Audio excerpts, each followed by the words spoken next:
Hello guys, and welcome back to another episode on my single player carpet series. I hope you enjoy the tarps, built up and mined out an area for the actual villager trading hall that I'm going to be using at the start of this series. Quite simple, it's automatic cells, so I can just fill in the cells without having to move the villagers myself and all that other stuff, which I've always found a pain, but I'll go through the details of that in a bit. First of all, I just want to show you what I've actually done since the last episode. First thing is that the iron farm now has a, let me actually just turn the volume down on that, but the iron farm now has an extension on it, which is this autocrafting feature. So I have got the autoCraftingDropper enabled, so this is different to the autocrafting table because we have to have a dropper facing into a crafting table to actually start doing the crafting process. I prefer this to the auto crafting table because it can actually mess around the whole crafting table's left alone, whereas with the dropper it just fills up, as you can see here. So as long as it's facing into the crafting table, the dropper will then fill up and then it will craft the iron blocks for us.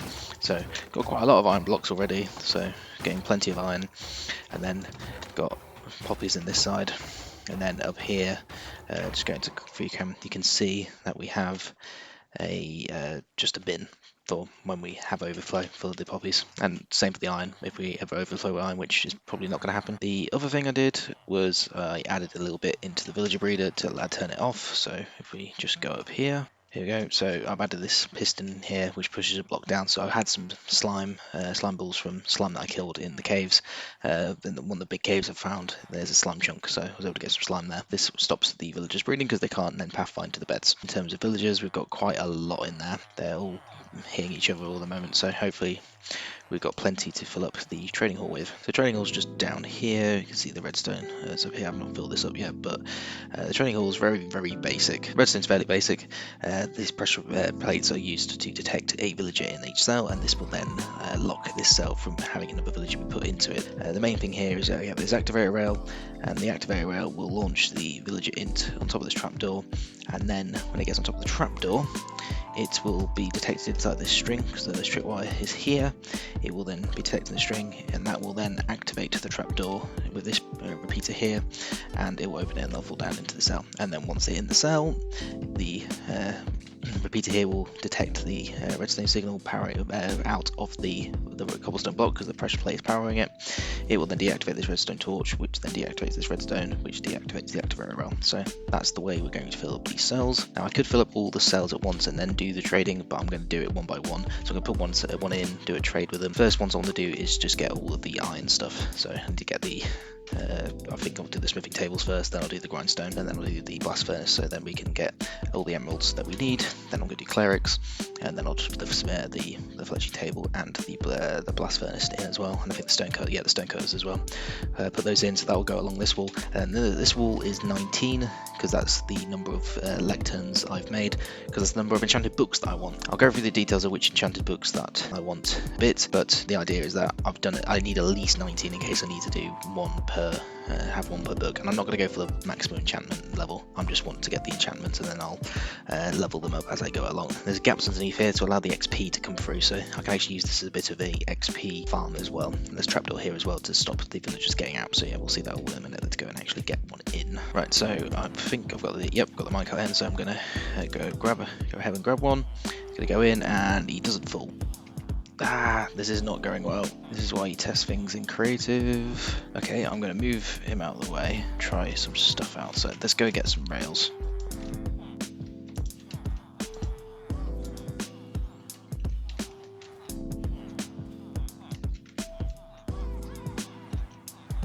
There we go. And okay, it looks like it has worked, and that should mean that, yep, that's off. Let's grab some iron so we can do some initial trading. There we go. Need to get past this level first. I don't think I have any coal. I do have some emeralds, so I might see if I can do that way. You know what, I'll just take the coal from here. We can always get other stuff. There we go. Right, looks like we'll get more from that. Yeah, there we go. I don't have enough. Great, okay. 2, 3, 4, 5, and then one more. So you see all the, there we go, that's the XP coming through, as you can see. And there we go, got iron now. Right, so let's grab that and do that and get another one. Hopefully this works now. There we go. Just needed to be straighter, didn't it? And this should then be in the second one. Okay, so I'm going to keep doing this until I get basically all the villagers in, and then I can actually start getting all the tools. So I shall see you in a bit. We've got the first side in now. Toolsmiths and weaponsmiths, blacksmith, and all the clerics, the fletchers, and the stonemasons in. Be able to get all the stuff I need now. So for the weaponsmiths and toolsmiths, be able to get the diamond armor and tools. Sorry, the diamond tools and weapons, and then diamond armor from the blast furnace guy. I've traded up with them to the max levels as well, so I can get the diamond tools. Same goes for the weaponsmiths here. Also got the blacksmith for the full diamond armor, so we'll do that in a bit as well. All the clerics as well for the redstone, as well as some other goodies. So let's have a look. So here we've got obviously redstone, we've got glowstone and lapis as the main things. I tried to get down to getting ender pearls with them at the expert level, so I've only only traded with them to the expert level, but then I was able to get ender pearls with these two clerics over here. So we'll be able to use these to get ender pearls for the end portals. Got the fletcher as well, which will help massively because now I can get bows where I have to craft them. So dispensers are sorted. Here we've got the stonemasons, which we can have just for extra stuff like quartz and some more nicer decoration blocks as well, which is nice. Doesn't really matter too much about having all the glazed terracotta. We can just make an automatic clay farm later. That's another thing I didn't mention in the last video. This is a 1.19.3 carpet world, and I intend to update each time when possible. Right, let's actually get out of this iron armor. So let's get the boots first, then let's get that. Oh, that's another thing as well. This has got lots of protection on it. So it's got fire protection and protection 2. One of the carpet rules I have enabled is stacking of the protection levels, and so that I'm going to do that a bit better on later on once I've got a bigger, better trading setup. Try and get like the perfect armor like you would in 1.14. I didn't know it could do that with the village trading, so yeah, it's actually stacked the protection levels there, which is good. Let's get the helmet, and finally the chest plate. Let's take this armor off and get us into diamond. There we go. Let's do the tools now then. That's probably the best one. Let's get that. I think that's the best one we can get. So let's get that one. There we go. Full diamond armor and tools. Villager trading, you are so OP. Now for the librarians, as I said, I need at least 19 enchantments. It's not all the enchantments you can possibly get, but the ones that I actually want to get to basically max out my tools and armor at least, so that I can get to the end and fight the Ender Dragon with pretty decent stuff. So here I've written down all of the enchantments I actually need. It doesn't actually matter what level I need. I need Aqua Affinity, Depth Strider, Efficiency, Feather Falling, Fire Aspect, Flame, Fortune, Infinity, Knockback, Looting, Mending, Power, Protection, Punch, Respiration, Sharpness, Silk Touch, Sweeping Edge, and Unbreaking. They're the main ones. And if I end up not using all 19 lecterns, which is very likely by the way, then fill up the rest of the space with something else, like, I don't know, maybe more clerics or something. Let's actually launch this again. I didn't actually show it properly working, I just showed that the villager went in the cell. So let's do that. Watch this, it goes down, comes onto here, and he's going to go all the way around. And then he's going to go into this cell, it goes in there, and oh, that's new, he's not moved off. Okay, so he's just gone straight off. It's typical that as soon as I actually want to show it working, it doesn't work as intended. Let's see if he comes down. Come on, come join me. And then do this again. There we go. Let's see what you can give us. Oh, there we go. Nope. So I'm going to keep doing this until I get a book, basically, that I'm happy with. Feather Falling, yes, that's what I wanted. Is that the best one I can get? Feather Falling 4 is the best one we can get for that. So anyway, let's get a bookshelf so we at least save that one in. I also need to get some signs, actually. Great. Right, let's do that. I won't place a sign just yet. So we've got another. Okay, look at the sea. Yeah, it's not great. Right, that's enough trading with him for now. Let's get another one.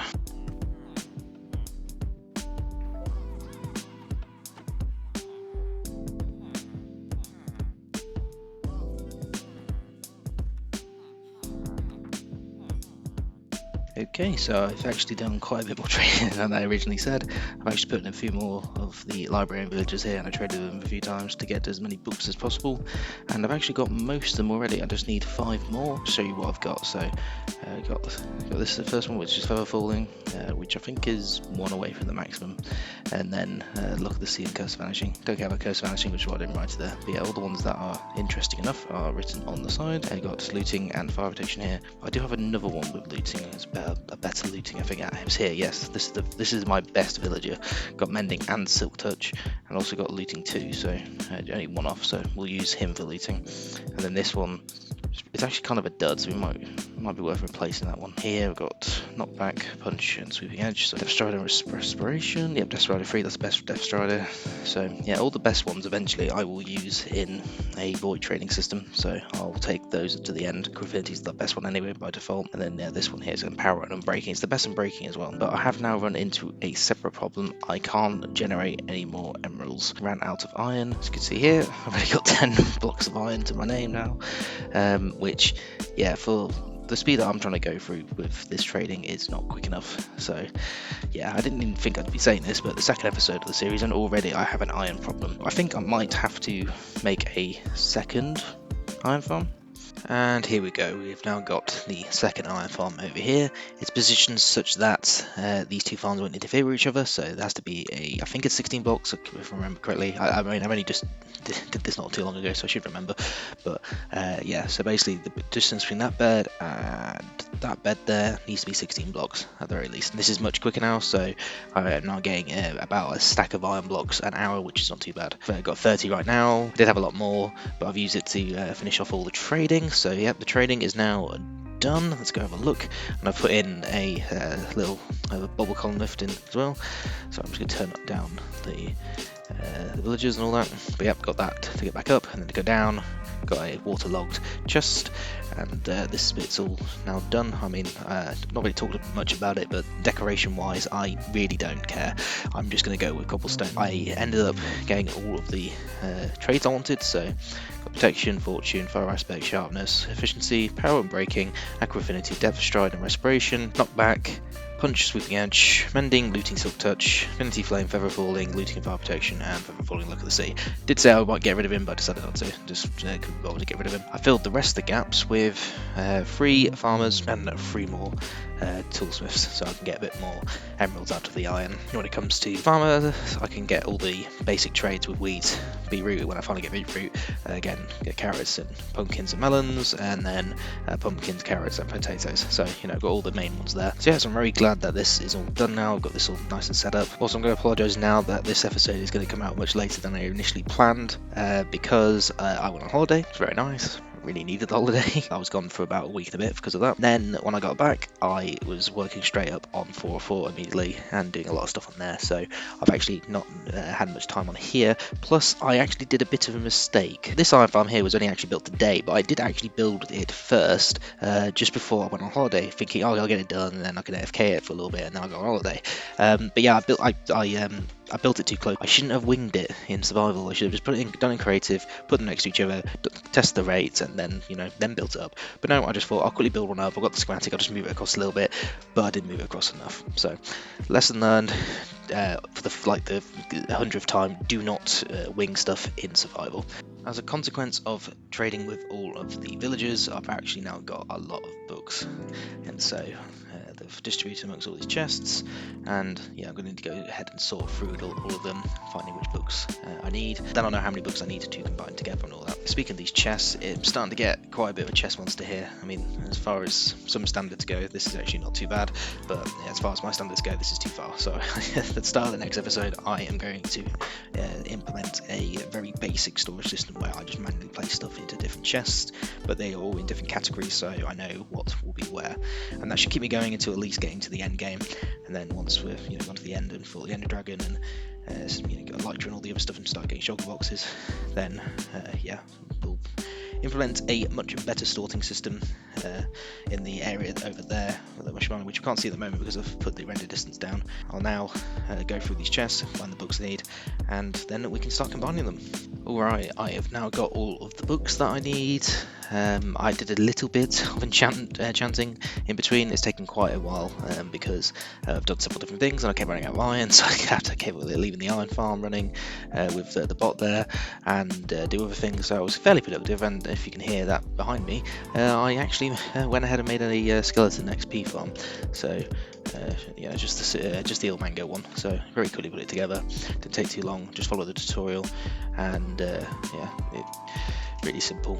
And but I did add a little extra system, which is a little bit of item sorting just for the bones. And so with the bones, it will go through an item sorter. It will then go into this dropper, which will then go into the crafting table, and that will turn it into bone meal. Now this is technically slightly inefficient, but due to the difference in time between killing a batch of them and the hopper processing it all, and then this creating it, despite the fact that this will get backed up with bone meal, it does fill itself out fairly quickly. So really it should be 3 times hopper speed, but I've got 2 times hopper speed here, so you can see here it goes into this dropper here. And for the bone meal, it will then go into this chest here. So there you go. That's all of the bone blocks I have at the moment. So I'm going to use this as a little bit of a precursor bone meal farm until I build a proper one, which I do want to do soon actually. But anyway, we'll get onto that another time. But yeah, just a very simple crafting system and all that here. So this has to detect for full signal strength, and due to the angles I've done everything at, I've put the actual comparator that measures the difference in strength here, and then it will power it. And then up here, this is very simple, where all it does is it just powers the dispenser as soon as the item goes through it, which works for hopper speed. But if this started backing up with items, then this would break, and this would then fill up. That would block up, and all that. And if I wanted to start it again, I'd have to empty this, and yeah, that would be a bit annoying, but it's not imperative, because this farm is only meant to be a small one anyway. Anyway, like I said, I did a bit of enchanting, so I've got mending on everything, now I've got feather falling as well, and I've got most of my enchantments on the diamond sword, and I've got a bit, yeah, like I said, mending on the other stuff. I've got infinity mending on my bow because I have that carpet rule enabled. With the diamond pickaxe and shovels, they've all got silk touch and mending on as well, but I haven't done up the unbreaking efficiency on them yet, so I just need to do that now. And yeah, I moved all the books over from the spawn area, which is actually not that far away. So we go to free cam, that you can see that we're under the big mushroom island, and the main mushroom island is only just over here, so it's quite close. But I decided to do it with nether portals just because it's easier. And if we go through to the nether, already I'm on the nether roof, so that's one of the things I did in the time, was put this hole here, which is fairly close by. If you go down the stairs here, the original portal was just over here, which this portal is basically right above. And let's now have a look at all the books. So we've got tons of books in here that we need to put together. So I think first I'm going to do is do all the protection books. Or should I do that last? Maybe I'll do that last. Actually, I'll do I should do sharpness first, because that one's the closest. So I've got loads of sharpness, then loads of sharpness too. So I already put some sharpness together, but I need to put the other sharpnesses. So if I use this one, put the sharpness together. The enchantment cost is only 2 because I don't have this. I have the rule enabled where you don't have the stacking costs, which makes things a bit cheaper and easier, and you use it less XP. Sharpness 3, and then I do sharpness 2 with sword. So you see, it's only costing me 3 on the sword.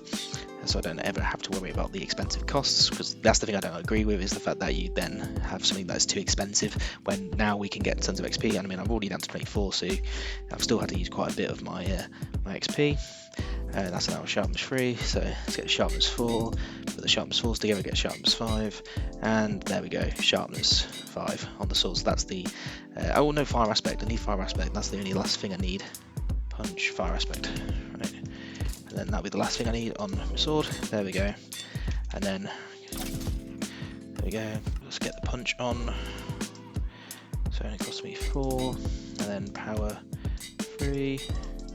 Power 3. Okay, I need to get more XP. But yeah, the other reason I did this is because I was running out of iron to trade with the villagers, which is easily the better source of XP, but because I don't have enough emeralds, I can't actually utilize it as well as I thought I would, so I did have to build an XP farm in the end. I'm going to let these build up, get a load of XP, and I'll be right back with you once I've got all my full enchantments. And there we go, I've now got full enchanted gear and armor. Didn't take me as long as usual to do it, so I think it only took me about half an hour to maybe an hour. I wasn't really keeping track of time. And let's see how much bones we actually got during the entire session. Okay, a lot. That's going to do me for a while, I think. Yeah, that's really good. Okay, so this will probably directly go into the actual bone meal farm that we'll end up building at some point. Unfortunately, that is all I've got time for. I do hope that you enjoy this episode, and I shall see you again real soon. Bye bye.